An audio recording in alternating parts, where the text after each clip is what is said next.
The Centennial Park Group is a fundamentalist Mormon group with approximately 1,500 members that is headquartered in Centennial Park, Arizona. The Centennial Park Group broke with Leroy S.Johnson, leader and senior member of the Priesthood Council of the Fundamentalist Church of Jesus Christ of Latter-day Saints, in the early 1980s. There is no formal relationship between the Fields Church and the Centennial Park community. The group is also known as the Second Ward, the Work of Jesus Christ, and the Work. The Centennial Park Group was profiled on the ABC television program Primetime in a story entitled The Outsiders, and also on the Oprah Winfrey Network's Our America with Lisa Ling. It was also featured in Dawn Porter's television documentary, Dawn Porter, Extreme Wife, and on the National Geographic Channel series Polygamy, USA, History. The Centennial Park Group's claims of authority are based around the accounts of John Wickersham Woolley, Lauren Calvin Woolley and others of a meeting in September 1886 between LDS Church President John Taylor, the Woolleys, and others. Prior to the meeting, Taylor is said to have met with Jesus Christ and the deceased church founder, Joseph Smith, and to have received a revelation commanding that plural marriage should not cease, but be kept alive by groups separate from the LDS Church. The following day, the Woolleys, and others, were said to have been set apart to keep the principle alive. Members of the Centennial Park Group see the history as going back to Joseph Smith and to the beliefs he espoused and practices he established. Until the 1950s, Mormon fundamentalists were largely one group.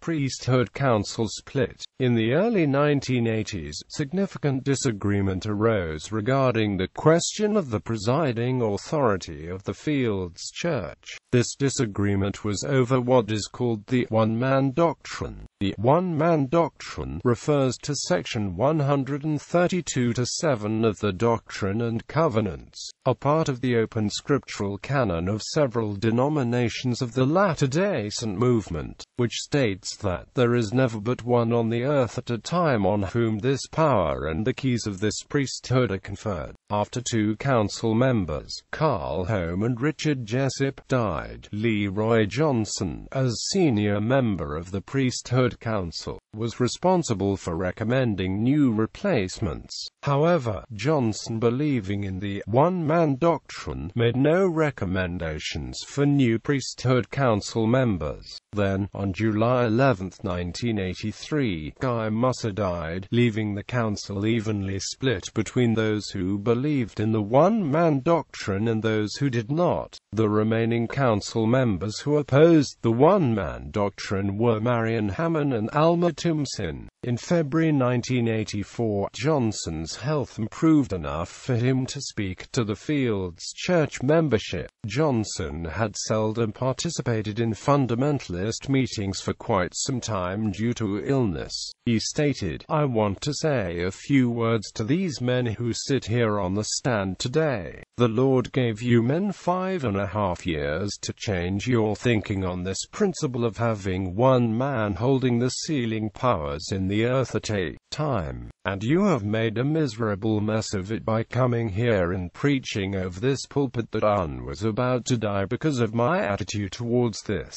principle." 6 days later, he declared, "I want to tell you, the first thing that is going to take place is the cleaning up of the Priesthood Council. I want to tell these men on the stand, be Brother J. Marion Hammond, and Brother Alma Adelbert Timson, that from now on, I am throwing you off my back, and I am not going to carry you anymore." Then Johnson dismissed Hammond and Timson as members of the Priesthood Council, and attempts were made to evict residents siding with Hammond and Timson from the properties owned by the United Effort Plan, which was once a subsidiary organization of the Fields Church that owns most of the property in Hilldale and Colorado City.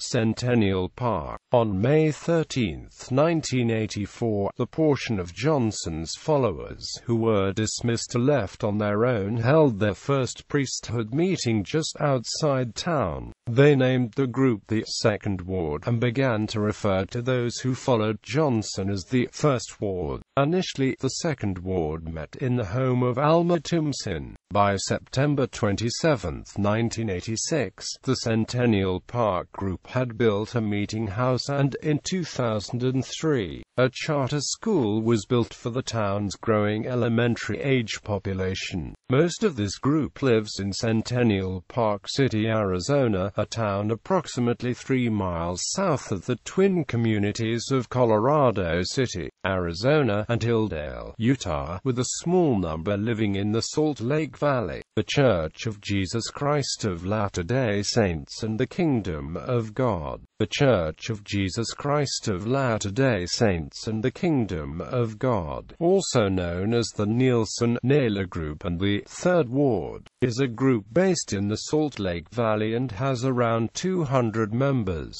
It broke with the Centennial Park group after Hammond died in 1988, leaving Alma Thompson as the presiding priesthood leader. Thompson called Frank Naylor as an apostle and Ivan Nielsen as a high priest and later as bishop. Eventually, Naylor and Nielsen disagreed with Thompson's leadership, prompting them to migrate north to Salt Lake County and create the Third Ward, with Frank Naylor presiding. Doctrines and Practices. The Centennial Park group is led by a priesthood council and teaches the doctrine of plural marriage. This doctrine states that a man having multiple wives is ordained by God. The doctrine requires multiple wives in order for a man to receive the highest form of salvation. Like the members of the FLDS Church, the members of the Centennial Park group practice a form of placement marriage, but men do not solicit marriage. That decision is usually left up to the women, who pray for inspiration from God to show them whom they are meant to marry. The exception to this practice is demonstrated on polygamy. USA, when a young woman in the community requests that the men of the church take over this task, having already prayed for divine inspiration for 2 years without discovering the identity of her intended spouse.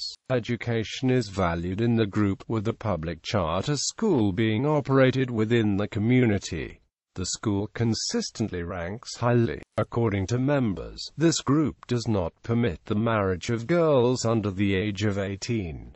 Young women are encouraged rather to excel at school, and to become well-rounded, intelligent individuals.